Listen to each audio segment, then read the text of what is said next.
మీ దాసుడి ద్వారా నీ బిడ్డలందరికీ మీరు అనుగ్రహించి నీ నామాన్ని మహింపరచుకోమని ఈ దాసుని కూడా మీ ఆత్మతో నింపి బలముగా ఈ రాత్రి నీ దాసుడి ద్వారా ఒక చక్కటి సందేశాన్ని అందించమని క్రీస్తు నామంలో అడిగి వేడుకొనుచున్నాము తండ్రి.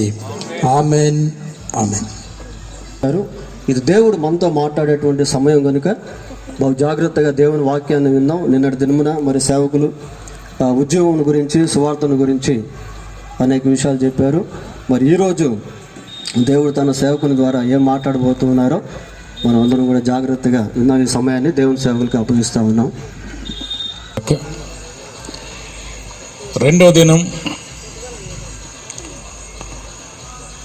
ప్రభు సన్నిధిలో గడపడానికి దేవుడు మనందరికీ ఇచ్చిన చక్కటి తరుణముకై దేవాది దేవునికి స్తోత్రాలు చెల్లిస్తూ ఉన్నాను. స్థానిక దైవజనులు పాస్టర్ జాన్ గారికి, వారి కుటుంబానికి ప్రత్యేకమైన వందనాలు తెలియజేస్తూ ఉన్నాను. మాకు అత్యంత ప్రియులు దైవజనులు రెవరెండ్ శాంతకుమార్ అన్న గారికి కూడా నేను ప్రత్యేకమైన వందనాలు తెలియజేస్తున్నాను. వారి కుటుంబానికి కూడా నేను శుభాలు తెలియజేస్తూ, మన మధ్యలో ఉన్నటువంటి ప్రియులు సాల్మన్ గారికి కూడా నేను ప్రత్యేకమైన వందనాలు తెలియజేస్తూ ఉన్నాను. స్థానిక సంఘం అంతటికి కూడా ప్రభు పేరట శుభాలతో కూడినటువంటి వందనాలు నేను నా వ్యక్తిగతంగా విశ్వాన్ని పరిచర్య పక్షంగా నేను అందిస్తూ ఉన్నాను. పెద్దలైన వారందరికీ కూడా నేను శుభాలు తెలియజేస్తూ ఉన్నాను. చాలా క్లుప్తంగా ఈరోజు దేవుని యొక్క వర్తమానాన్ని మనం వినబోతున్నాం. ఎందుకంటే తెల్లవారితే ఆదివారం ఆరాధన ఉంది. మరలా రేపటి నుంచి రేపు సాయంత్రం చివరి రోజు కనుక ఏర్పాటు దేవుని యొక్క మహాకృపను బట్టి మనం అందరం కూడా ఆయన ఏర్పాటులో రక్షింపబడి పరిశుద్ధ సంఘముగా ఆయన సన్నిధికి వస్తూ ఈ భక్తి జీవితంలో, ఈ ఆధ్యాత్మిక జీవితంలో మనము ముందుకు కొనసాగుతూ ఉన్నాం. ఇది ఎప్పటి వరకు అయ్యానంటే చెప్పండి, ఎప్పటి వరకు? జనవరి వరకు, ఫిబ్రవరి వరకు? నన్ను ఇది గరగర అంటుంది, పని చేయాలా వద్దన్నట్టుగా ఉంది. ఇది లేస్తున్నా కొన్ని మార్లు ఈ భక్తి జీవితం చేయలేక ఎవరి కొన్ని మార్లు అలసటపడి, లేకుంటే కొన్ని వాళ్ళు ప్రభు యొక్క కార్యాలను మర్చిపోయి ఈ విధమైనటువంటి పరిస్థితులు పడుతూ లేస్తూ మన ఆధ్యాత్మిక జీవితాన్ని ముందుకు కొనసాగిస్తూ ఉన్నాం. దేవుని ప్రణాళిక ఒక రోజున యేసు ప్రభుని నువ్వు సొంత రక్షకుడిగా నీ హృదయంలో అంగీకరించి ఆయనను నీ జీవితంలోనికి ఆహ్వానించింది మొదలు, మరలా ప్రభు మనల్ని ఆహ్వానించే వరకు ప్రతిరోజు ఒక ఉద్యమంతో మనం ముందుకు వెళ్ళాలి అని రాత్రి మనం కొన్ని విషయాలు నేర్చుకున్నాం. ఈ రాత్రి మన ఆధ్యాత్మిక జీవితంలో ప్రభు వచ్చే వరకు ఏమి చేయాలి అని 3 విషయాలను చాలా క్లుప్తంగా నేను ముందుకు తీసుకుని వస్తాను. అలయక ఉద్యమంతో, ఉత్సాహంతో ముందుకు వెళ్ళాలి, ఆటంకములన్నిటిని మనం ఛేదించుకుని వెళ్ళాలి అని అంటే మనము మొట్టమొదటిగా ఆయన తట్టు చూడాలి. ఎవరు తట్టు చూడాలండి? దేవుని తట్టు చూడాలి. ఎందుకు చూడాలి దేవుని తట్టు చెప్పండి? ఎందుకు చూడాలి? ప్రక్కకు చూడొచ్చు కదా, స్ట్రైట్గా చూడొచ్చు కదా, మన పరిస్థితుల వైపు చూడొచ్చు కదా, మన యొక్క శక్తిని చూడొచ్చు కదా, మనకున్నటువంటి పలుకుబడి వైపు చూడొచ్చు కదా, మనకున్నటువంటి స్నేహితుల వైపు చూడొచ్చు కదా, మనకున్నటువంటి ఇరుగు పొరుగు వారి వైపు చూడొచ్చు కదా. చూస్తే ఏం జరుగుతుందనంటే నీవు విజయం పొందలేవు. టెంపరీ సొల్యూషన్ మాత్రమే నీకు దొరకవచ్చేమో కానీ నీకు ఖచ్చితమైనటువంటి పరిష్కారం కలిగినటువంటి మార్గము నీకు దొరకదు. ఎప్పుడు దొరుకుతుందా అంటే దేవుని వైపు చూసినప్పుడు నీకు పరిష్కారం దొరుకుతుంది. హల్లెలూయా, హల్లెలూయా. ఒక మాట చదువుదామా? ద్వితీయోపదేశ కాండం తీసిన వారు తొందరగా చూడండి. ద్వితీయోపదేశ కాండం 4వ అధ్యాయము 29 నుంచి చదువుదామా? అయితే మీరు వెతికిన ఎడల నీ పూర్ణ హృదయముతోనూ నీ పూర్ణాత్మతోనూ వెతికినప్పుడు ఆయన నీకు ప్రత్యక్షమగును. ఈ సంగతులన్నీ నీకు సంభవించిన తర్వాత నీకు బాధ కలిగినప్పుడు అంత్య దినములలో నీవు నీ దేవుడైన యెహోవా వైపు తిరిగి ఆయన మాట వినిన ఎడల, నీ దేవుడైన యెహోవా కనికరమ గల దేవుడు గనుక నీ చేయి విడువడు. హల్లెలూయా, హల్లెలూయా.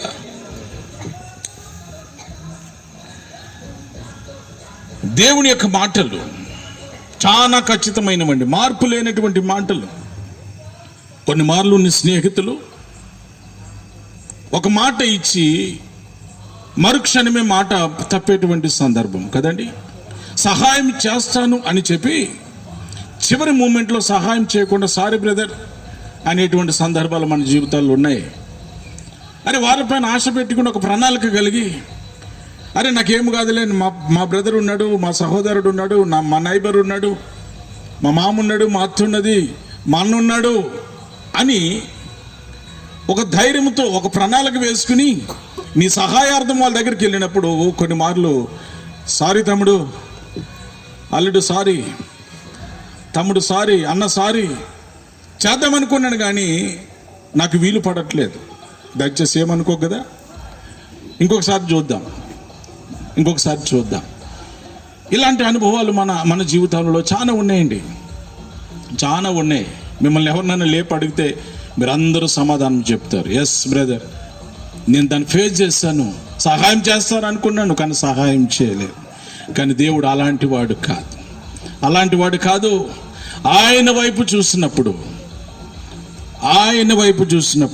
ఆయన తట్టు చూడడం అంటే ఏమండి, మనము చేతులు పైకెత్తి దేవుని సన్నిధిలో దేవుని వైపు చూసి ప్రార్థన చేయడం. కీర్తనల గ్రంథం 88వ అధ్యాయం 9వ వచనాన్ని చూద్దామా? 88:9.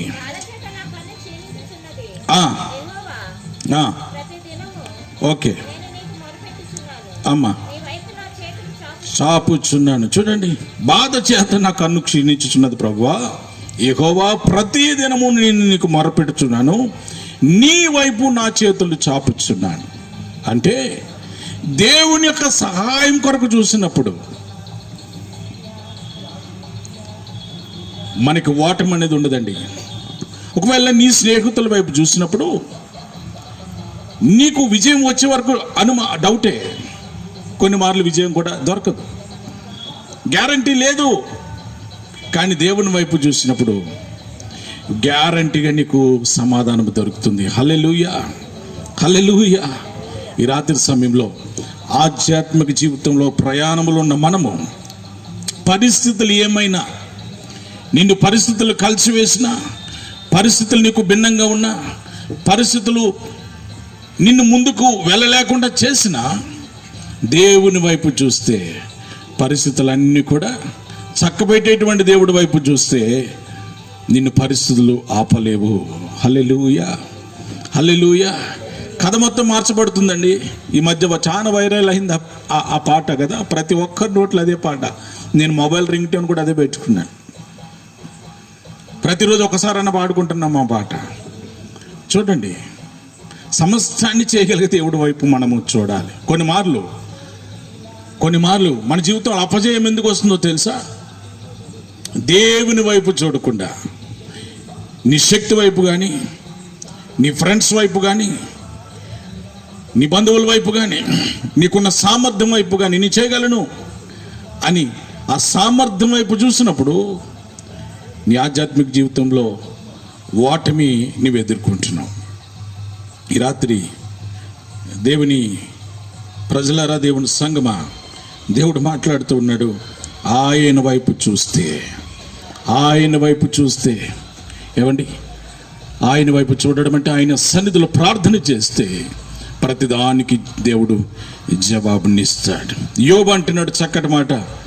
యోబు గ్రంథం 11వ అధ్యాయము చూద్దామా? యోబు గ్రంథము 11వ అధ్యాయము 13వ వచనాన్ని చదువుదాం. నీవు నీ మనస్సును తిన్నగా నిలిపిన ఎడల నీ చేతులు ఆయన వైపు చాపిన ఎడల. చూడండి 13వ వచనము, నీ మనస్సు తిన్నగా నిలిపిన ఎడల నీ చేతులు ఆయన వైపు చాపిన ఎడల నీకు తప్పనిసరిగా జయం వస్తుంది. నీ మనసు అటు ఇటు వెళ్ళకూడదు. నీ మనసు ఏవండి రెండు ఆలోచనలు కలిగి ఉండకూడదు. నీ మనస్సు ఎప్పుడు తిన్నగా ఆయన మనస్సు వైపే చూడాలి, ఆయన హృదయం వైపే చూడాలి. అద్భుత కార్యాలు చేసేటువంటి దేవుని హస్తముల వైపే నేను చూడాలి. అప్పుడే నా జీవితంలో ఈ విజయము దేవుడు అనుగ్రహిస్తాడు. చాలా ఉన్నాయి రిఫరెన్సెస్. మోషే తన జీవితంలో ఓటమి అన్నది లేదండి. రాత్రి ధ్యానించాం కదా, మోషే గురించి మనం ధ్యానం చేశాం. ఏంటి?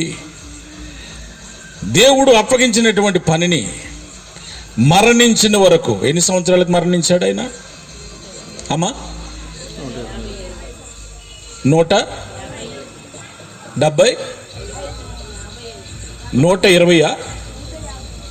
120 సంవత్సరాలు రాత్రే ధ్యానం చేసినాం.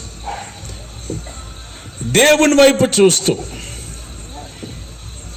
సర్వాధికారి, సమస్తమును చేయగలడు, నన్ను పిలిచిన దేవుడు, నమ్మదగిన దేవుడు అని ఉద్యమంతో అడుగులు వేసినప్పుడు తన జీవితంలో ఓటమి లేదు. ఏమండి 6 లక్షల కాల్బాలను నడిపించడంటే ఆషామాష కాదు. కొంతమంది చరిత్రకారులు ఏం చెప్తున్నారని అంటే, ఐగుప్తు దేశం నుంచి కనాను దేశానికి 4 రోజుల్లో నడవచ్చట. చరిత్రకారులు చెప్తున్నటువంటి మాట నేను చెప్తున్నాను. ఐగుప్తు నుంచి కనాను దేశానికి 4 రోజుల్లో రావచ్చు. కానీ ఎన్ని రోజులు నడిచారు వాళ్ళు చెప్పండి? ఎన్ని రోజులు, ఎన్ని సంవత్సరాలు ప్రయాణం చేశారు వారు? గట్టిగా చెప్పండి అమ్మా. 40 సంవత్సరాలు ప్రయాణం చేశారు. 4 రోజులు ఎక్కడ, 40 సంవత్సరాలు ఎక్కడ? కారణం ఏంటో తెలుసా?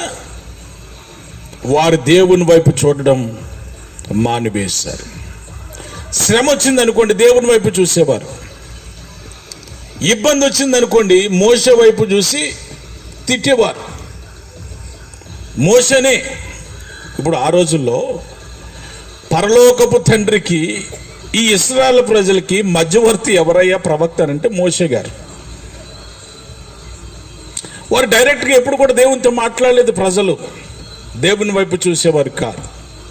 ఈ నాయకుడైనటువంటి మోషేను కదా మాటి మాటికి విసిగించేవారు. ఐగుప్తులో బయలుదేరింది మొదలు.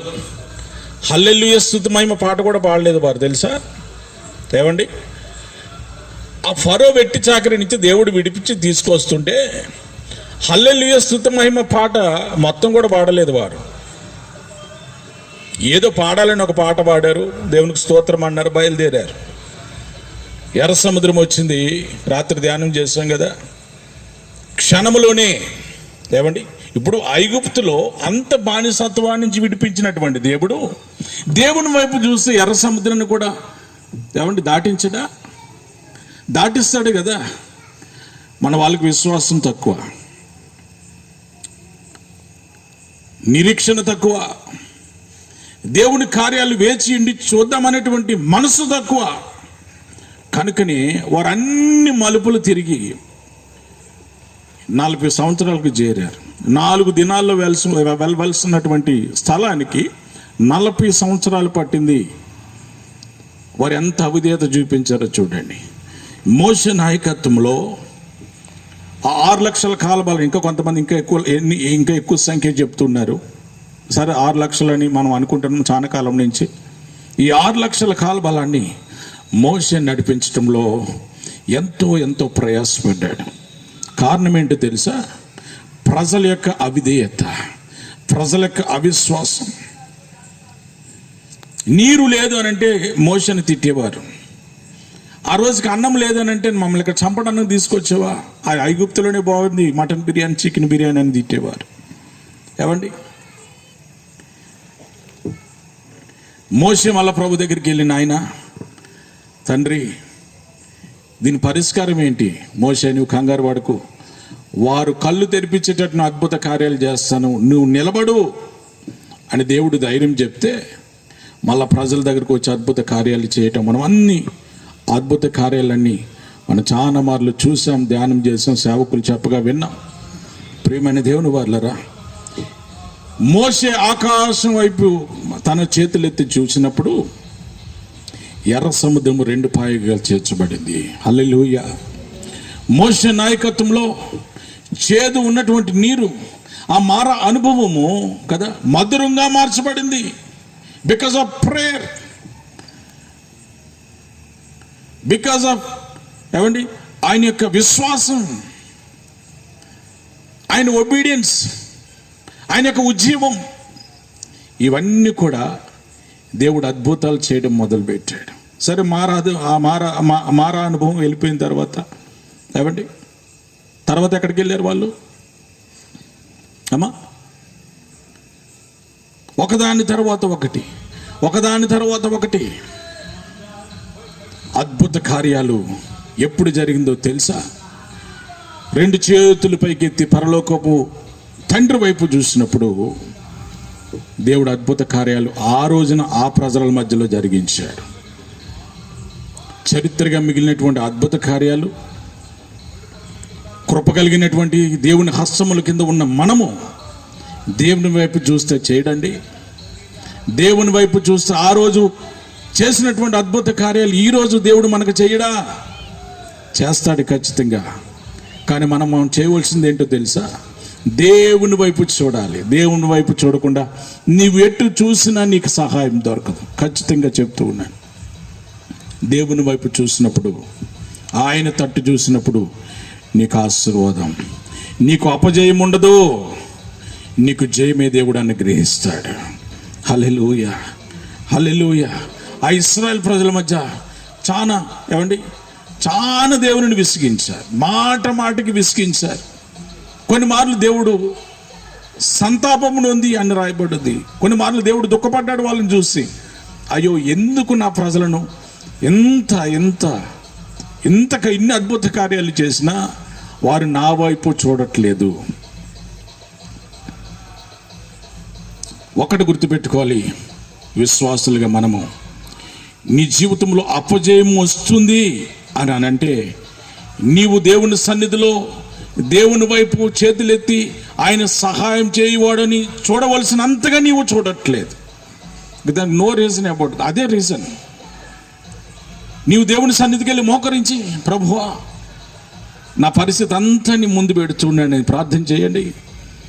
దేవుడు జవాబునివ్వకుండా ఉండటం, ఒకవేళ లేట్ కావచ్చేమో పరిస్థితులను బట్టి. ఈరోజే చేయవలసినటువంటి కార్యం రేపు చేయగలడు దేవుడు తప్పనిసరిగా. కానీ నేను దేవుని వైపు చూడాలి. ఒక మాట చదువుదామా? కీర్తనల గ్రంథం 78వ అధ్యాయము. కీర్తనల గ్రంథం 78వ అధ్యాయము 40-41 చదువుదామా? వారు చూడండి, వారి యొక్క అరణ్యములో వారు ఆయన మీద ఎన్ని మార్లు తిరుగుబడ్డారు, ఎడారి యందు ఆయనను ఎన్ని మారులో దుఃఖపెట్టిరి. మాటికి వారు దేవుని శోధించిరి.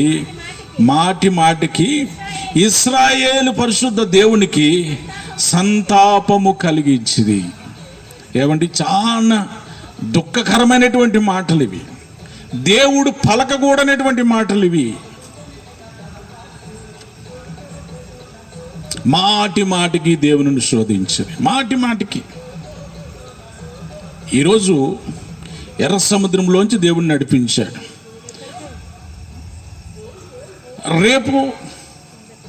రేపు మన్నాను కురిపిస్తాడు దేవుడు. ఆయనకు తెలుసు కదా ఏ టైంకి ఏది ఇవ్వాలో. ఒక 10 నిమిషాలు లేట్ అయింది భోజనానికి. ఏమండి, 10 నిమిషాలు లేట్ అయింది భోజనానికి. మోషే ఎక్కడున్నావు? ఆ మోషే నిలవండి. దీనికి సమాధానం ఏం చెప్తాడో ఏమండి.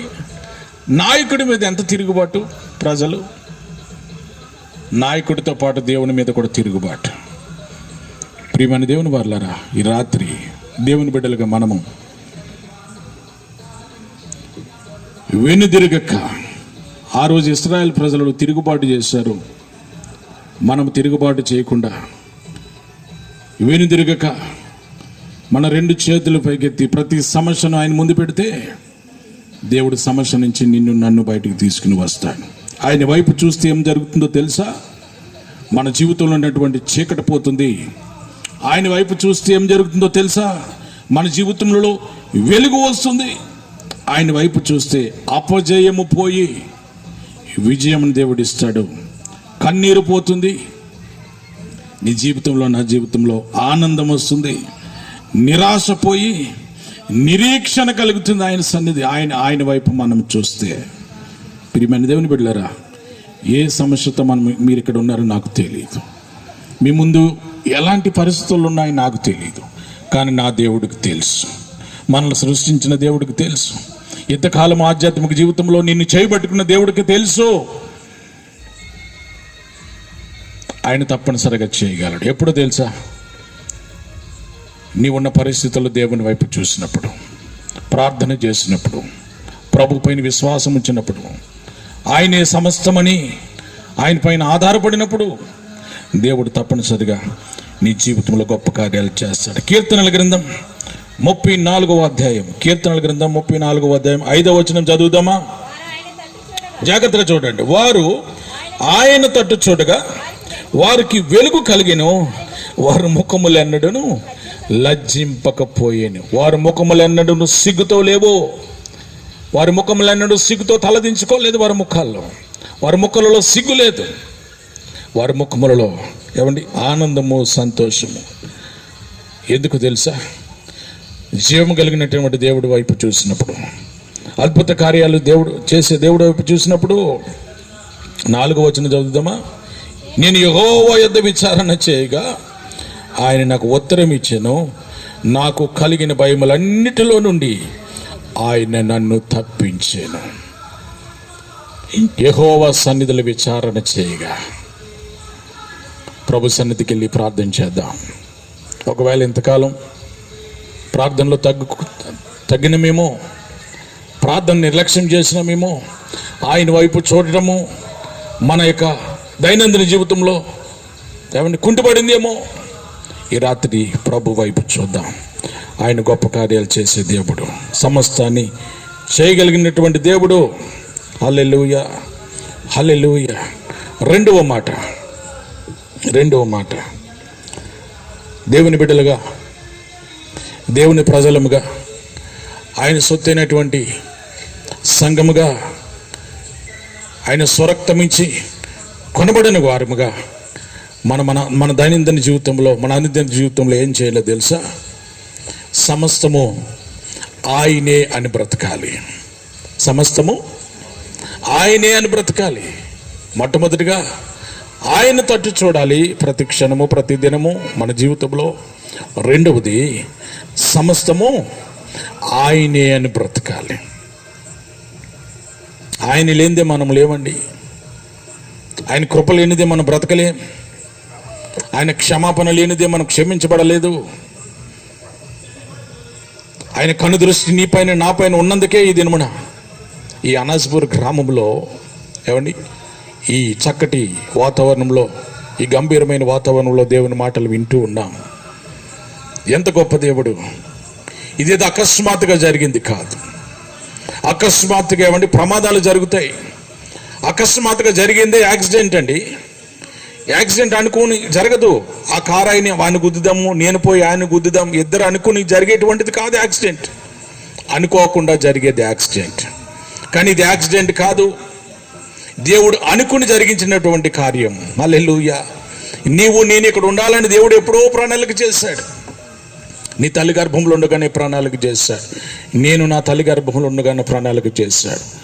ఒక మాట చెప్పనా, నేను హైదరాబాద్ మహాపట్టణంలోకి వస్తానని ఎప్పుడు అనుకోలేదు. రైతు కుటుంబంలో పెరిగాం. మాకు వ్యవసాయం ఉంది, ఎద్దులు ఉన్నాయి, పాడే ఉంది, కావలసినటువంటి సముద్ర చేపలు మాకు ఉన్నాయి తినడానికి, ఇల్లుంది, నా బంధువులు ఉన్నారు, అందరూ ఉన్నారు ఊర్లో గ్రామంలో. కానీ నన్ను ఒక్కడిని ఇక్కడ తీసుకుని వచ్చాడు దేవుడు. తీసుకుని వచ్చిన తర్వాత రక్షించుకున్నాడు. తీసుకుని వచ్చిన తర్వాత నాతో మాట్లాడాడు. తీసుకుని వచ్చిన తర్వాత సమస్తాన్ని విడిచి ఆయన వెంబడించడం ప్రారంభించినప్పుడు దేవుడు తన పనులు వాడుకుంటున్నాడు. తర్వాత తెలిసింది నాకు, తర్వాత ఆలోచన కలిగింది నాకు, ప్రభువా ఇది నేను అనుకుని జరిగించింది 94లో హైదరాబాద్ వచ్చాను. నేను 94లో వచ్చాను ఉప్పల్కి. వచ్చింది మొదలు అక్కడే ఉన్నాం. ఈ సాంఘిక కంపెనీ క్వార్టర్స్కి సైకిల్ మీద వచ్చేవాడిని, తెలుసా మీకు? ఉప్పల్ నుంచి. అప్పట్లో మొబైల్స్ లేవు. ఆ విశ్వాసాలు ఉంటారో ఉండరు కూడా తెలియదు. ఏ షిఫ్ట్కి పోతారో మాకు తెలియదు. ఒకవేళ ఆయన షిఫ్ట్కి వెళ్ళిపోతే, మార్నింగ్ డ్యూటీకి వెళ్ళిపోతే 2 గంటలు 2:30కి ఆయన వచ్చే వరకు ఆ చెట్ల దగ్గర కూర్చుని ఉండేవాళ్ళం. అప్పుడే రామోజీ ఫిలిం సిటీ కొత్తగా నిర్మిస్తున్నారు, బ్యాక్ సైడ్ గేట్. అప్పటికి హైవే గేట్ లేదు, అప్పటికి టికెట్ కూడా ఇంకా కన్ఫర్మ్ చేయలేదు వాళ్ళు. నేను అనుకున్నాను, ప్రభువా ఇదేంటి, ఈ మహాపట్టణాన్ని తీసుకురావడం ఏంటి? నాన్నవారు లేరు, మాకు బ్యాచిలర్గా ఉన్నాను. ఇవన్నీ ఏంటి ప్రభువా, నేను తికమక అయ్యి వెళ్ళిపోదాం అనుకున్నాను. కానీ దేవుడు అద్భుతకరంగా పరిచర్య తీసుకుని వచ్చాడు. తర్వాత అర్థమైంది, ప్రభువా ఇది నా ప్రణాళిక కాదు, నా ఉద్దేశములు కాదు. నేను ఇక్కడ ఉండాలని, ఇక్కడ పరిచర్య చేయాలని, ఈ ప్రాంతంలో తిరగాలని నీవు నా తల్లిగర్భంలో ఉండగానే నీవు ప్రణాళిక చేసి పెట్టావు. కొన్ని మార్లు ఆలోచన వచ్చినప్పుడు, ప్రభు క్షమించిన ఆయన, నీ ప్రణాళికకే నేను తల ఉంచుతానని ప్రార్థన చేసినప్పుడు ఈ మహాపట్టణంలో దేవుని పని చేయడానికి దేవుడు కృప చూపుతున్నాడు. హల్లెలూయా. ఒకవేళ నువ్వు అనుకోవచ్చు, ఏదో టైం బిగ్ ఇక్కడికి వచ్చాం, ఏమండి సాయంత్రం పూట కదా, వెళ్ళి 2 మాటలు విందాం, మళ్ళీ మార్నింగ్ డ్యూటీకి పోవాలి కదా అని ఆలోచన నీకు ఉండవచ్చు. నో, అది నీ ఆలోచన అయితే దేవుని ఆలోచన ఏంటో తెలుసా? నీవు అనాజ్పూర్ గ్రామంలో ఈ గ్రేస్ సంఘంలో నీవు ఉండాలని దేవుడు ఎప్పుడో ప్రణాళిక చేసి పెట్టాడు. హల్లెలూయా. ఆయన ప్రణాళికలు మన ఆలోచనకు అగోచరం. మన యొక్క ఆలోచనలకు ఆయన ప్రణాళిక అంత చిక్కవండి. కొన్ని మార్లు మీరు కూర్చుని ఆలోచన చేయండి, దేవుని ప్రణాళిక మన జీవితంలో ఎంత గొప్పదో. 1-2 అండి, 1-2 ఆయన కార్యాలు మన జీవితాలలో ఎన్నైనా మనం చెప్పగలం. ఎందుకో తెలుసా? సమస్తము చేసినటువంటి దేవుడు, సమస్త కార్యాలు చక్కబెట్టే దేవునికి మనం ఏం చేయలేదు తెలుసా? నా సమస్తము యేసే అని బ్రతకాలి. హల్లెలూయా. నా సమస్తము యేసే అని బ్రతకాలి. లేకపోతే మన అనుదిన జీవితంలో మనం ముందుకు కొనసాగలేం. 1 దేవుని వైపు చూడాలి, 2 సమస్తము ప్రభువే అని బ్రతకాలి. బ్రతికినప్పుడు మన జీవితాల్లో అద్భుత కార్యాలు చూస్తాం, ఆశీర్వాదములు చూస్తాం, మన ఊహకు మించినటువంటి కార్యాలు మన జీవితాల్లో చూస్తాం. నీ శక్తికి మించినటువంటి కార్యాలు దేవుడు మన కుటుంబాల్లో, సంఘములో, మన జీవితాలలో జరిగిస్తాడు. రాజులు 2వ గ్రంథం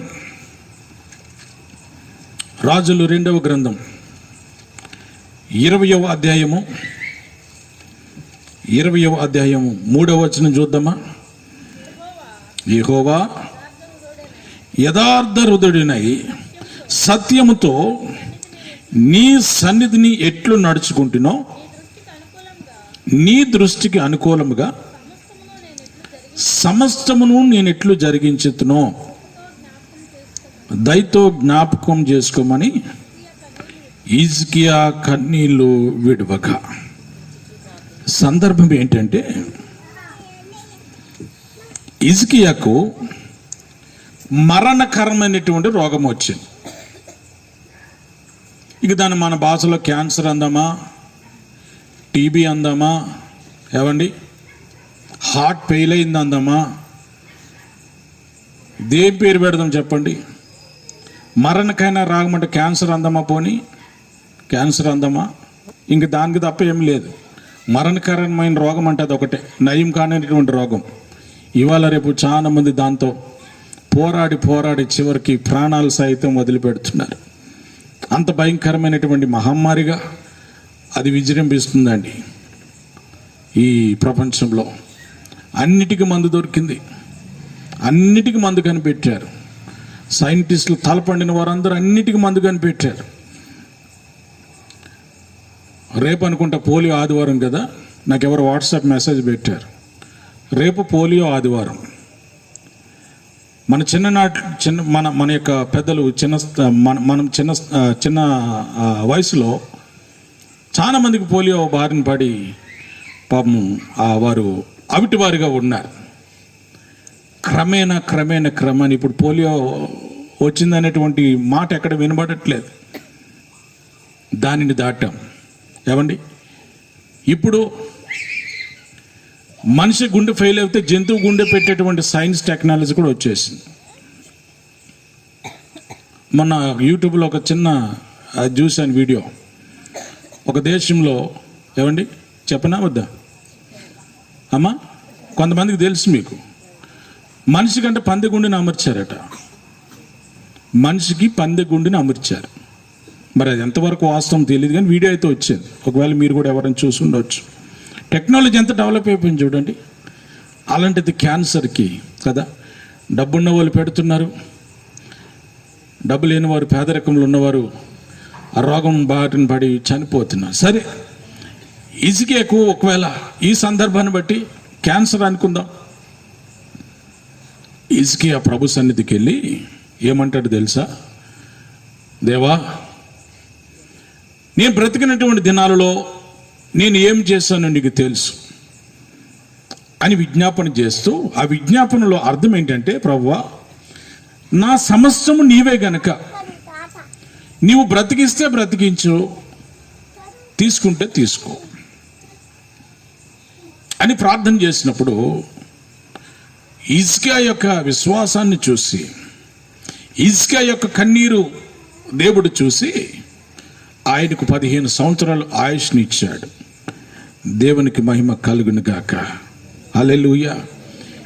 ఈ సందర్భం యెషయా గ్రంథం 38వ అధ్యాయంలో కూడా రాయబడింది. ఈ రాత్రి హిజ్కియా జీవితం ద్వారా మనమేమి నేర్చుకోవాలని అంటే, నీవు తప్ప నా జీవితంలో ఎవరికి ప్రాధాన్యత లేదు అని పాత జీవితాన్ని గుర్తు చేస్తున్నాడు. ప్రభువా, నీ దృష్టికి నేను ఎలాగున్నాను, నీ కార్యాలు ఎలా చేశాను, నీవు అప్పగించిన పనిని ఏ విధంగా ముందు కొనసాగించాను అని పాత జీవితాన్ని అంతా గుర్తు చేస్తూ, ప్రభువా సమస్తము నీవే కనుక నీ చేతుల్లో నా జీవితాన్ని పెడుతూ ఉన్నాను. దాని అర్థం అది.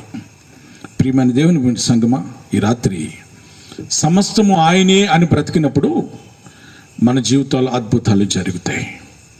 ఇక వేరేది ఏది లేదండి. వేరే దానికి మనం తావి ఇవ్వద్దు. మన జీవితంలో ఇక వేరే ముచ్చటొద్దు. మన జీవితంలో దేవుడి ముచ్చట, మన జీవితంలో దేవుని పైన విశ్వాసం, మన జీవితంలో దేవుని పైన నమ్మకం, మన జీవితంలో దేవుని పైన ఏమండి ఆ మనుగడ కొనసాగించేటువంటి మన జీవితంలో దేవుని పైన ఆధారపడటం, ఇవన్నీ మన జీవితంలో మనం అలవరుచుకుంటే, సమస్తము నీవే ప్రభు అని మనం బ్రతకగలిగితే, దేవుడు మన జీవితాలను సాఫీగా ముందుకు నడిపిస్తాడు. ఒకవేళ ఏదైనా శ్రమలు వచ్చినా, ఏమండి కష్టాలు వచ్చినా, ఇబ్బందులు వచ్చినా, ప్రభువా నీవే సమస్తము అని అన్నప్పుడు దేవుడు దాంట్లో జోక్యం కలుగజేసుకుంటాడు. దేవుడు పరిస్థితుల్లో దిగి వస్తాడండి. అద్భుత కార్యాలు ఎన్నో బైబిల్లో ఉన్నాయి. దేవుని పైన ఆధారపడి బ్రతికిన వారి జీవితంలో ఎన్నో మేలులు దేవుడు చేశాడు. మన బైబిల్లో అనేక మంది భక్తులు ఉన్నారు. మనకి ఉదాహరణగా ఈ రాత్రి సమస్తము ఆయన అని బ్రతుకుదాం. యోబు అంటున్నాడు, యోబు గ్రంథం యోబు గ్రంథం తీయండి, 1వ అధ్యాయము 10వ వచనాన్ని చదువుదామా. నీవు అతనికిని అతని ఇంటి వారికిని అమ్మా చాలు. ఎవరంటున్నారు ఈ మాటలు చెప్పండి అమ్మా? సైతాన్ అంటుంది దేవునితో. సాతాను చెప్తున్నాడు దేవునితో. ఎంత ధైర్యం అండి సాతానికి? యోబు గురించి సాతాను చెప్తున్నాడు దేవుడికి సాక్ష్యం. యోబు చెప్పుకుంటలేదు, సాతాను చెప్తుంది. అయ్యా, యోబు సమస్తానికి నీవే ఆధారభూతుడవని యోబు బ్రతుకుతున్నాడు. యోబు కుటుంబం బ్రతుకుతుంది, అది నేను కల్లారా చూస్తూ ఉన్నాను అని సాతాను సాక్ష్యం చెప్తుంది. ప్రియమైన దేవుని వర్లారా,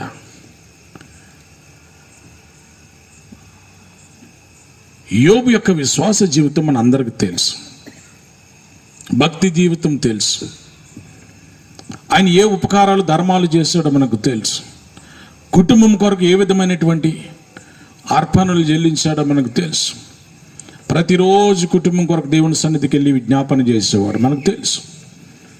ఆయన జీవితంలో దేవునికి తప్ప స్థానం ఎవరికి ఇవ్వలేదు. శ్రమలలో సహితం, ఏమండి, శ్రమలలో సహితం సాతాను ఒక మాట అడిగింది, ప్రభువా నీవు సమస్తానికి కంచె వేసావు కనుక దేవుడు దేవుడు దేవుడు అని యోబు చెప్పగలుగుతున్నాడా? కంచెను తీస్తే నిన్ను విడిచిపెడతాడని సవాలు విసిరింది సాతాను. మనందరికి తెలుసు, చాణక్షుణ్ణంగా క్లుప్తంగా. కానీ దేవుడు అన్నాడు, సమస్తములో ఆ కంచెను నేను తప్పిస్తాను, కానీ తన యొక్క ప్రాణానికి మాత్రమే నేను కంచె వేస్తాను. ప్రాణాన్ని తీసేటువంటి హక్కు నీకు లేదు, ఆ ప్రాణం జోలికి నీవు పోకు. నేను ఏమైతే సమస్తాన్ని ఇచ్చాను, ఆ సమస్తాన్ని నువ్వు ఏమైనా చేయగాని ఆయన ప్రాణము ముట్టుకోవద్దు అన్నప్పుడు సాతాను అపవాది దేవుని దగ్గర మాట తీసుకుని వెళ్ళి యోబుని ఏ విధంగా శోధించిందో మనందరికీ తెలుసు. చివరికి మరణకరమైనటువంటి పరిస్థితికి వచ్చాడు. అయినప్పటికీ ఒక్కొక్క అధ్యాయం అండి ఎంత గొప్ప గొప్ప స్టేట్మెంట్స్ యోబు ఇచ్చాడు. ఎంత గొప్ప స్టేట్మెంట్స్ అండి. ఆశీర్వదించే దేవుడు శోధించడానికి తగడా? ఆయన స్టేట్మెంట్స్, యెహోవా ఇచ్చిన యెహోవా తీసుకుని పోవును, ఆయనకే మహిమ కలుగును గాక. మనం చెప్పగలమా? అంతమంది పిల్లలను, అంతమంది పశు సంపదను, ఏమండి, అంతమంది దాసీలను, తనకున్న సమస్తాన్ని ఒకటే రోజు, అంత స్థితికి రావడానికి ఎన్ని సంవత్సరాలు పట్టింది యోబుకి? ఆ రోజుల్లో ఆ దేశంలో ఆయనే సంపన్నుడు, ఆయనే ఆస్తిపరుడు. ఇంకా ఆయనకున్నంత ఆస్తి ఎవరికి లేదు ఆ దినాల్లో. ఒకటే రోజు సమస్తాన్ని కదా కోల్పోయాడు. కానీ చివరి వరకు నా దేవుడే నా సమస్తం అని బ్రతికాడు. హల్లెలూయా. సమస్తము ఆయనే అని బ్రతికాడు.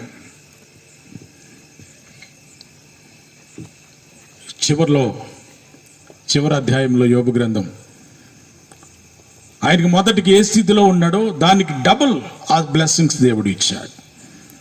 ఒకవేళ ఏమండి 20 ఎకరాల భూమి ఉంటే ఆ రోజుకి 40 ఎకరాల భూమిని ఇచ్చాడు. 3000 ఆడగాడుదలు ఉంటే 6000 చేశాడు. 10 జతల ఎద్దులు, సపోజ్ ఎగ్జాంపుల్ చెప్తున్నా, 10 ఉంటే 20 చేశాడు. బిడలను రెట్టింపు చేశాడు. బ్లెస్సింగ్స్, డబుల్ పోర్షన్ బ్లెస్సింగ్ ఆయన ఇచ్చాడు. ఎందుకో తెలుసా? నా దేవుడే సమస్తమని యోబు బ్రతకగలిగాడు, బ్రతికి నిరూపించాడు. ప్రియమైన దేవుని బిడ్డలారా, మన పరిస్థితులు, మన జీవితాల్లో ఏమొచ్చినప్పటికీ సమస్తము ఆయనే అని ప్రభు వైపు చూసినప్పుడు దేవుడు సమస్తాన్ని చక్కబెడతాడు. రోమీలకు రాసినటువంటి పత్రిక, రోమపత్రిక 8వ అధ్యాయము. చాలా రిఫరెన్సెస్ ఉన్నాయి కానీ టైం బట్టి నేను ముందుకు వెళ్తున్నాను. 8వ అధ్యాయము 28వ వచనాన్ని చదువుదామా? దేవుని ప్రేమించే వారికి అనగా ఆయన సంకల్పము చొప్పున పిలువబడిన వారికి మేలు కలుగుటకై సమస్తమును సమకూడి జరుగుచున్నవి అని ఎరుగుదాం. పౌలు గారు అంటున్నారు, మనము దాని పైన అధ్యాయంలో పరలోకము గురించినటువంటి నిరీక్షణ గురించి ఆయన చెప్తాడు. ఇంకా కొంచెం ముందుకు పోతే పాపానికి విరోధంగా, ఆ పాపానికి దూరంగా బ్రతకండి అని చెప్తాడు. శరీరము ఆత్మ ప్రతిరోజు ఇవి రెండిటికి పోరాటం జరుగుతుంది మానవుడి జీవితంలో అని చెప్తాడు. ఆత్మచేత మీరు నింపబడి నడవండి అని చెప్తాడు కొన్ని మాటలు. ఇక్కడ ఏమంటున్నాడు అంటే ఇవన్నీ చెప్పుకుంటూ ఆయన స్టేట్మెంట్ చూడండి, దేవునిని ప్రేమించే వారికి,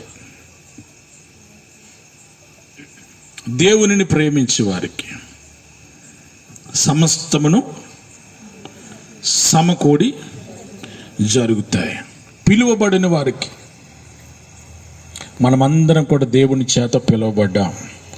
పాస్టర్ గారు పిలిస్తే రాలేదండి, నేను పిలిస్తే రాలేదు, శాంతకుమార్ అన్న గారు పిలిస్తే రాలేదు, సంఘ పెద్దలు పిలిస్తే ఇక్కడికి రాలేదు. మీరు దేవుడు మిమ్మల్ని పిలిచాడు.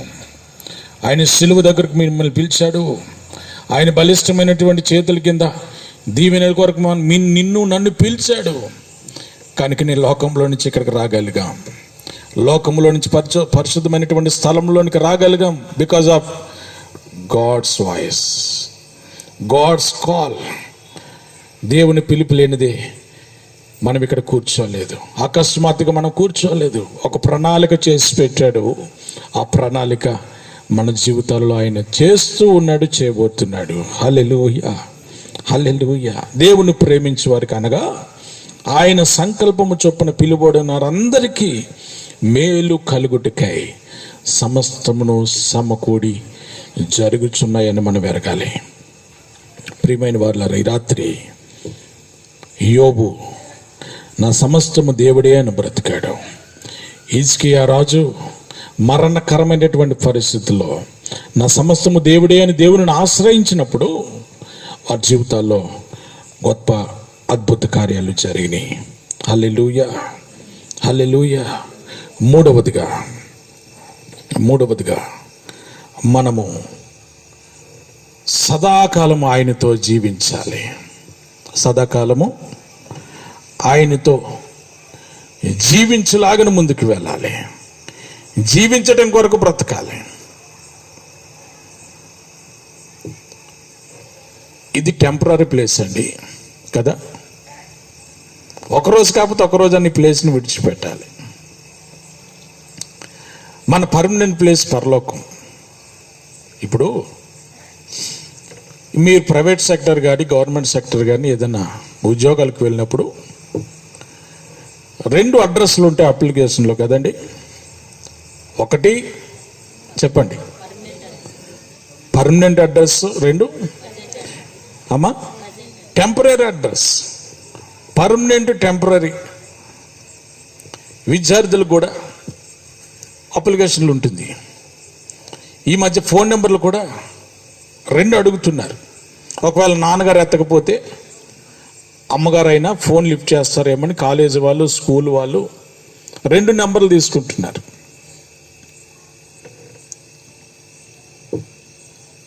దేవుడు కూడా 2 అడ్రస్లు మన జీవితంలో ఇచ్చాడు.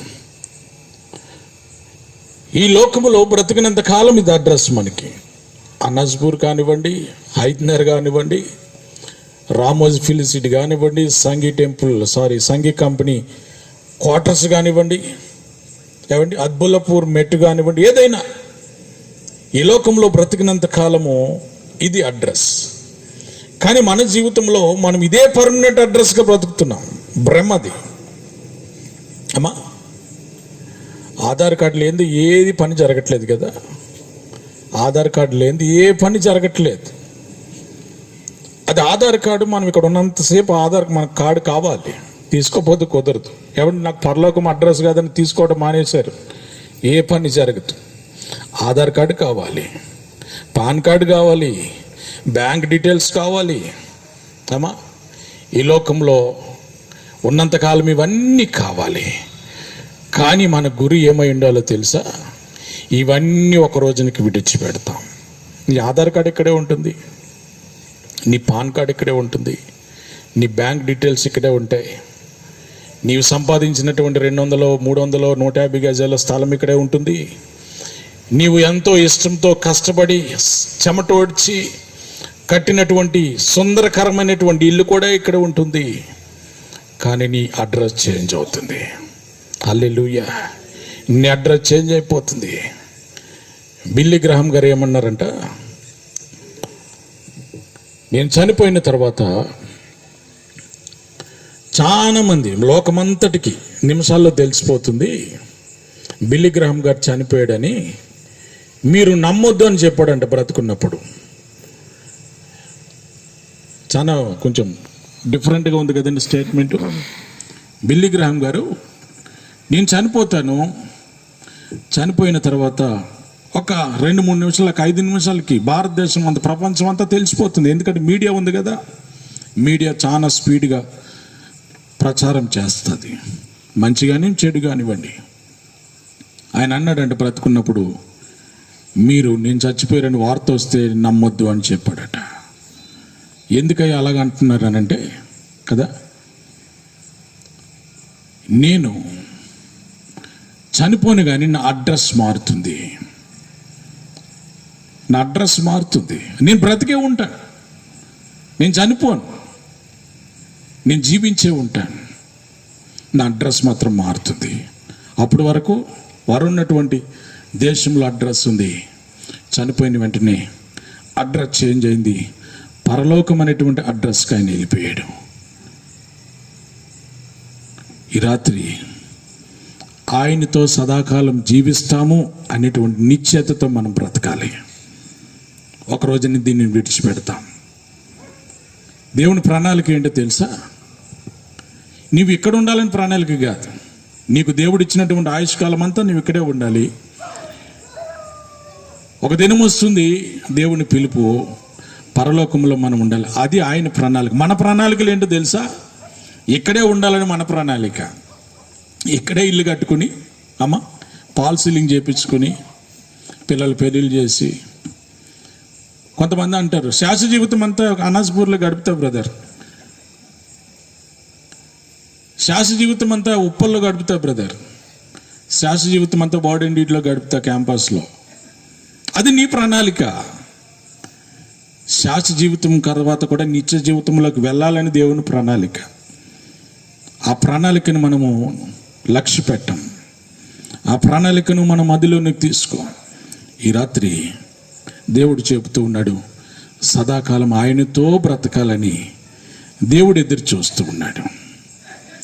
ఆయనతో సదాకాలం ఉండాలనంటే నీవు నేను ప్రభువుతో బ్రతికేటువంటి అనుభవంలోనికి రావాలి.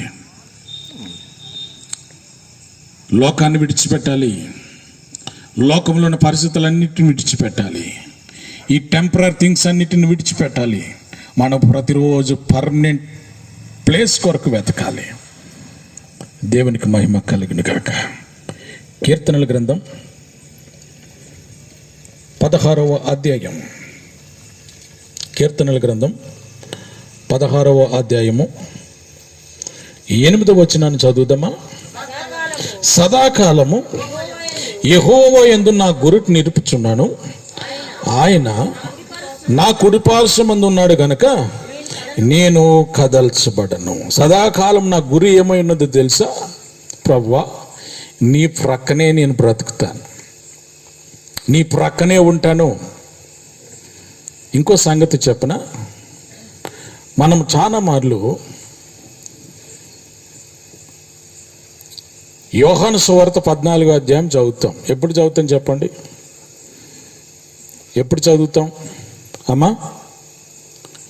చెప్పండి అనా? భయమైనప్పుడా? కాదు కాదు. యోహాను సువార్త 14వ అధ్యాయం ఎప్పుడు చదివిస్తారు సేవకులు? ఎప్పుడు ప్రసంగం చేస్తారు? ఒకసారి ఓపెన్ చేయండి, పోనీ చూడండి అమ్మా. ఎప్పుడు చదువుతాం మాట? ఎవరైనా చనిపోయినప్పుడు మెమోరియల్కి చదువుతాం. చనిపోయినప్పుడు 5వ రోజున 9వ రోజున 11వ రోజున జ్ఞాపకార్థం పెడతారు కదా, అప్పుడు చదువుతాం. తర్వాత మళ్ళీ చదవం దాన్ని, ఎందుకంటే భయం. నేను అంటాను, ఆ అధ్యాయము మనం ప్రతిరోజు చదువుకోవాలి. ఎందుకో తెలుసా? మనము సదాకాలము ప్రభుతో ఉండేవారము. ఈ లోకంలో, ఈ ప్రాంతంలో, ఈ భూమి మీద కొంతకాలమే ఉంటాం. కానీ ఇక్కడ జీవితం ముగించిన తర్వాత మన జీవితం ప్రభుతో పాటు ఉండాలని అంటే మనం ఎల్లప్పుడూ ప్రభుతో బ్రతకటానికి ప్రయాసపడాలి. ప్రభువును మన జీవితంలోనికి ఆహ్వానించి ఆయనకి స్థానం ఇవ్వాలి. 16వ అధ్యాయం 8వ వచనం కీర్తనల గ్రంథం. సదాకాలం యెహోవా యందే నా గురి, ఆయన నా కుడి పార్శ్వమందు ఉన్నాడు కనుక నేను కదల్చబడను. అందువలన నా హృదయం సంతోషించుచున్నది, నా ఆత్మ హర్షించుచున్నది, నా శరీరం కూడా సురక్షితముగా నివసించుచున్నది. ఎందుకంటే ప్రభువా, నా ఆత్మను నీవు పాతాళంలో విడిచిపెట్టేవాడు కాదు. నీవు నీ పరిశుద్ధులైన జీవితాలను, వారి యొక్క శరీరాలను కొల్లు పట్టనిచ్చేటువంటి దేవుడు కాదు. ఇది ఒక ప్రవచనాత్మకమైనటువంటి వాక్య భాగం. యేసు ప్రభు యొక్క పునరుద్ధారణ గురించి తెలిపేటువంటి వాక్య భాగం. ప్రియమైన దేవుని బిడ్డలారా, ఈ రాత్రి మన గురి, మన గమ్యం ఏమై ఉండాలో తెలుసా? సదాకాలం ప్రభుతో బ్రతుకుతామనేటువంటి గురి కలిగి ఉండాలి. ఇదే కీర్తనల గ్రంథం 48వ అధ్యాయం 14వ వచనం చదువుదామా? 48. అమ్మా చదవండి.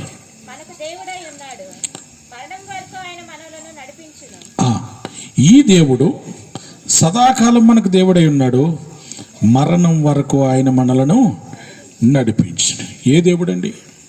ఏ దేవుడు? యేసు ప్రభు దేవుడు సదాకాలము మనల్ని నడిపించేటువంటి దేవుడు, సదాకాలము మనతో ఉండేటువంటి దేవుడు. ఈ లోకంలో ఉన్నంతకాలము దేవుడు మనతో ఉంటాడు. ఈ లోకాన్ని విడిచిపెట్టిన తర్వాత మనము దేవునితో ఉంటాం. ఎంత గొప్ప దేవుడు! తెస్సలోనికి రాసినటువంటి పత్రిక, మొదటి పత్రిక 4వ అధ్యాయము 17వ వచనం చదువుదామా? ఆ మీదట సజీవులమై నిలిచి ఉండి మనము వారితో కూడా ఏకంగా ప్రభువుని ఎదుర్కొనుటకు ఆకాశ మండలమునకు మేఘముల మీద కొనుపోబడుదుము. కాగా మనము సదాకాలము ప్రభువుతో కూడా ఉందుము. సదాకాలము ప్రభుతో కూడా ఉంటాం. ఈ లోకంలో జీవించినంత కాలము ప్రభు మనతో ఉంటాడు.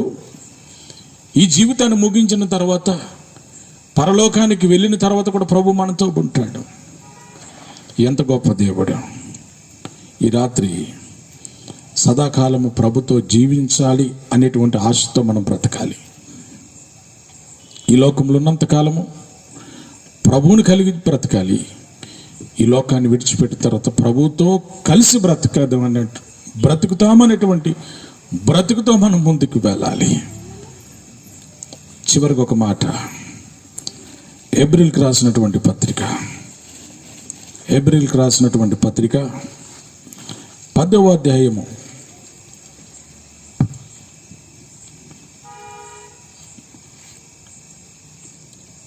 12వ వచనం చదువుదామా? 10-12.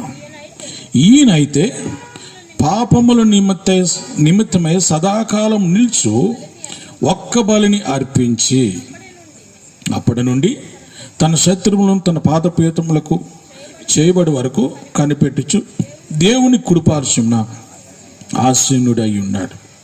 14వ వచనం కూడా చదువుతామా? ఒక్క అర్పణ చేత ఈ పరిశుద్ధపరచబడిన వారిని సదాకాలమునకు సంపూర్ణులుగా చేసి ఉన్నాడు. ముగింపులో నీవు సదాకాలము ప్రభుతో ఉండాలని సమస్తాన్ని విడిచిపెట్టుకుని దేవుడు లోకానికి వచ్చి నీ కొరకు నా కొరకు బలి అర్పణగా కల్వరి శిలువలో రక్తము కార్చి నీవు పరలోకములు ఉండాలనేటువంటి మార్గాన్ని ఆయన సిద్ధం చేశాడు. ఆయనే జీవము, ఆయనే మార్గము కదా. ఆయన ద్వారానే పరలోకం, గుర్తుపెట్టుకోవాలి. ఆయన ద్వారానే పరలోకం. ఆయన లేకుండా పరలోకం లేదు. ఆయనే పరలోకం. ఈ రాత్రి మొట్టమొదటిగా ఆయన వైపు లేకుంటే ఆయన తట్టు చూస్తూ మనం ముందుకు వెళ్ళాలి మన ఆధ్యాత్మిక జీవితంలో. 2, సమస్తము ఆయనే అని బ్రతకాలి. 3, ఆయనతో సదాకాలము జీవిస్తాము అని బ్రతకాలి. ఈ విధమైనటువంటి నిశ్చయత, ఈ విధమైనటువంటి ఆసక్తి, ఈ విధమైనటువంటి ఆశ, ఈ విధమైనటువంటి విశ్వాసం మన జీవితాలలో కలిగి ఉంటే దేవుడు నిన్ను నన్ను పరలోకానికి తీసుకువెళ్ళటానికి ఇష్టపడుతున్నాడు. పరలోకానికి నీవేమి ఖర్చు పెట్టే అవసరం లేదు, నేను ఏమి ఖర్చు పెట్టే అవసరం లేదు. కేవలము ఆయన రక్తము కదా పాపులను క్షమిస్తుంది అనేటువంటి నిశ్చయత,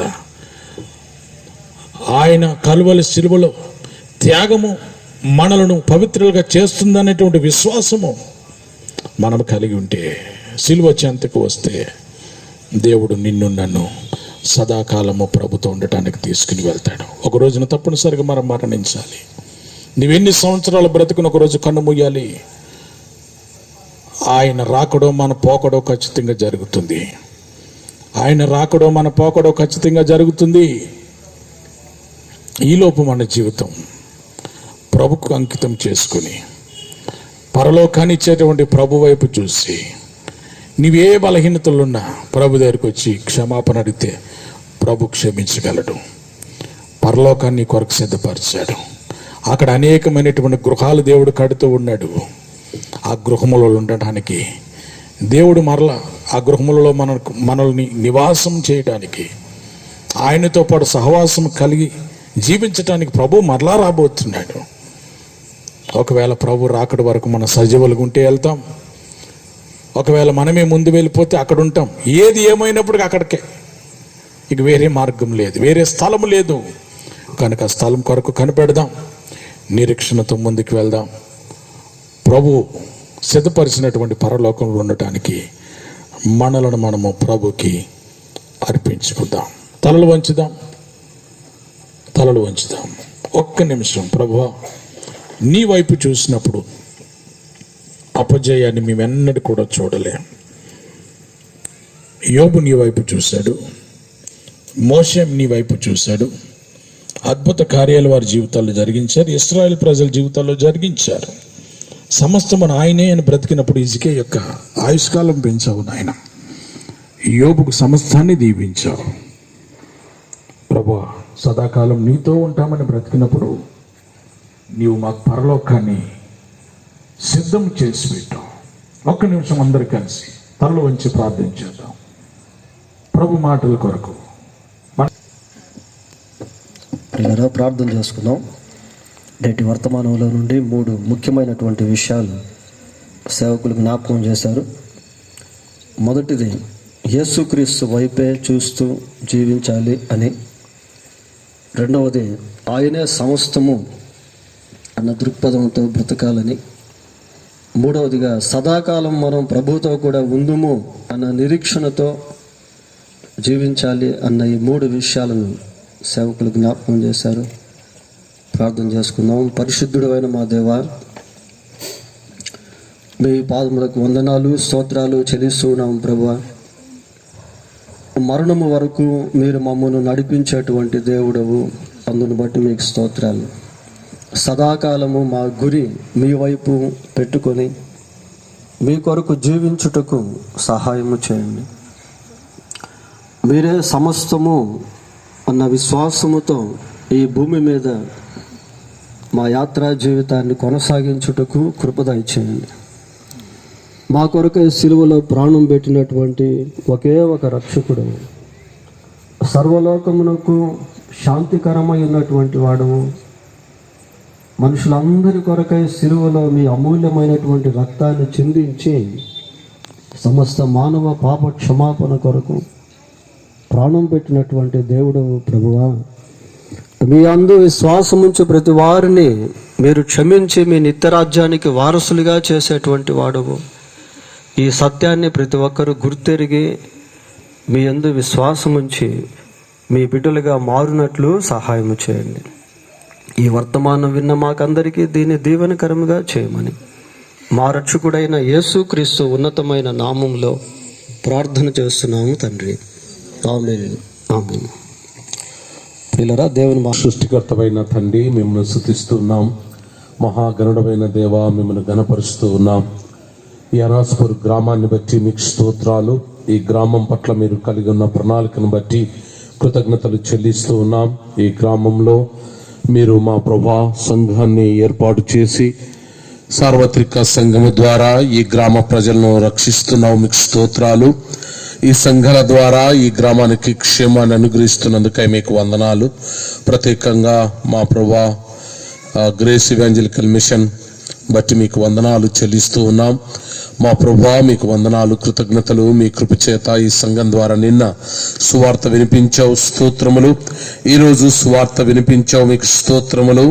మీ ద్వారానే పాపక్షమాపణ, మీ ద్వారానే మోక్షము, మీ ద్వారానే నిత్య జీవము. మీరు తప్ప మా ప్రభా మోక్షానికి వేరే మార్గము లేదు అని మీరు స్పష్టంగా మీ దాసుల ద్వారా తెలియజేసినందుకు వందనాలు. ఈ శబ్ద యంత్రము ద్వారా ఎవరైతే విన్నారో ప్రభా, మీరే పాపం గురించి, తీర్పు గురించి, ఉగ్రత గురించి ఒప్పింప చేయమని ప్రార్థిస్తూ ఉంటున్నాం. మా ప్రభా, మా తండ్రి, మీ సేవకులను బలపరిచి 3 మా ప్రభా అంశములను తీసుకుని వచ్చినందుకై మీకు వందనాలు చెల్లిస్తూ ఉన్నాం. మేము మీ వైపు చూస్తే మాకు వెలుగలుగుతుంది. మీ వైపు చూస్తే మా కష్టములో నుండి మా ప్రభా మేము సుఖమును పొందుకోగలుగుతాం. మీ వైపు మేము చూసినప్పుడు మా కన్నీరును తుడిచి మా ప్రభా మాకు నెమ్మదినిచ్చే దేవుడు మీకు వందనాలు చెల్లిస్తున్నాం. ఎవరెవరు ఏ బాధలు ఉన్నారో మీ వైపు చూస్తే ఈ గ్రామ ప్రజలు కావచ్చు, ఇక్కడ కూర్చున్న వారు కావచ్చు, వారికి వెలుగును దయచేయండి, వారికి సమాధానము దయచేయండి, వారికి నెమ్మదిని దయచేయమని ప్రార్థిస్తున్నాం. వారు కూడా మీ వైపు చూసే కృపనివ్వండి. మా ప్రభా 2వ అంశము, సమస్తము మీరే అని మీ మీద ఆధారపడి బ్రతికినప్పుడు మీరు ఏమైనా చేయగలవు. సమస్తము మీకు సాధ్యము. పరిస్థితులను మార్చగలిగిన దేవుడు వందనాలు. మరణ రోగంతో ఉంటున్న హిజ్కియా దగ్గరికి సేవకుడు వచ్చి నువ్వు మరణిస్తావు, నీ ఇంటిని చక్కబెట్టుకున్నప్పుడు దేవా నీవే అన్న ఆధారం, నన్ను జ్ఞాపకం చేసుకోవని హిజ్కియా మీ వైపు మా ప్రభా తిరిగి మీ మీద ఆధారపడినప్పుడు ఏమైనా చేయగలవు అని మీ మీద విశ్వాసంతో ఉంచినప్పుడు ఆయన ఆయుష్కాలమును మీరు పొడిగించే స్తోత్రం. ఈరోజు ఇక్కడ కూర్చున్న బిడ్డలు, అలాగే శబ్ద యంత్రం ద్వారా విన్న బిడ్డలు, మీరే ఆధారమని మీ మీద ఆధారపడినప్పుడు మీరు పరిస్థితులను మారుస్తావు, అద్భుతాలు చేయగలుగుతావు, మరణాన్ని తప్పించి జీవులోనికి నడిపిస్తావు. మీకు వందనాలు. అటువంటి అనుభవం దయచేయండి. 3వది, మా ప్రభాస్ ఈ లోకంలో మేము జీవిస్తాం, అది కొంతవరకే, కానీ సదాకాలము మీతో ఉండాలనే ఆ గురి కలిగి, ఆ నిరీక్షణ కలిగి ఈ విశ్వాస యాత్రలో ముందుకు వెళ్ళినట్లు చేయమని ప్రార్థిస్తున్నాం. ఈ భూలోకంలో ఉండే మా గుడారాలు శిథిలమైపోతాయి, కానీ మీ చేత కట్టబడిన ఆ యొక్క పరలోక రాజ్యం, మోక్ష రాజ్యం, నిత్యరాజ్యం శిథిలమైపోదు. కావున దాని వైపు చూస్తూ మేము మా ప్రభువా మేము ఆ రాజ్యంలో పొందుకోవాలని నిరీక్షణతో ముందుకెళ్ళినట్లు కృప దయచేయండి. రక్షణ మారుమనసు లేని వారు కూడా ప్రభువా వారి కొరకు ప్రార్థిస్తున్నాం. ఈ గ్రామ సర్పంచ్ని, గ్రామంలో ఉన్న పెద్దలను, గ్రామ ప్రజలందరూ రక్షింపబడి ఆ మోక్ష రాజ్య వారసులుగా చేయమని ప్రార్థిస్తున్నాం. వాక్యం అందించిన దైవజనులను దీవించండి. వచ్చిన దైవజనులను, స్థానిక సంఘ కాపరిని, వచ్చిన బిడ్డలను పేరు పేరున దీవించండి. వెళుతుంటుండగా మీ కృపతో, మీ క్షేమముతో నింపి నడిపించి రేపు దినం కొరకు సిద్ధము చేసి మీరు మహిమ పొందమని ఘనత, మహిమ, ప్రభావాలు ఆరోపిస్తూ మా మటుకు మేము తగ్గించుకుంటూ మా ప్రభును, రక్షకుడు మా ప్రభైన యేసుక్రీస్తు ఘనమైన నామములో ప్రార్థిస్తున్నాము తండ్రి. ఆమేన్. సృష్టికర్త అయిన తండ్రి యొక్క ప్రేమయు, పాపి కొరకు కలవరలో ప్రాణం పెట్టి మరణాన్ని జయించి తిరిగి లేచిన ప్రభువు యొక్క కృపయు నిత్యము తోడుగా ఉండి బలపరిచే పరిశుద్ధాత్మ దేవుని కాపుదల, దీవెన, సన్నిధి, సహవాసము మనందరికీ, ఈ స్థానిక సంఘమునకును, ఈ గ్రామమునకును, గ్రామ ప్రజలకును, ప్రత్యేకంగా దైవ సందేశం అందించిన దైవజనులు, వారి కుటుంబం, వారి పరిచర్యకును దేవుని కృప తోడైండి కాపాడునుగాక. ఆమేన్.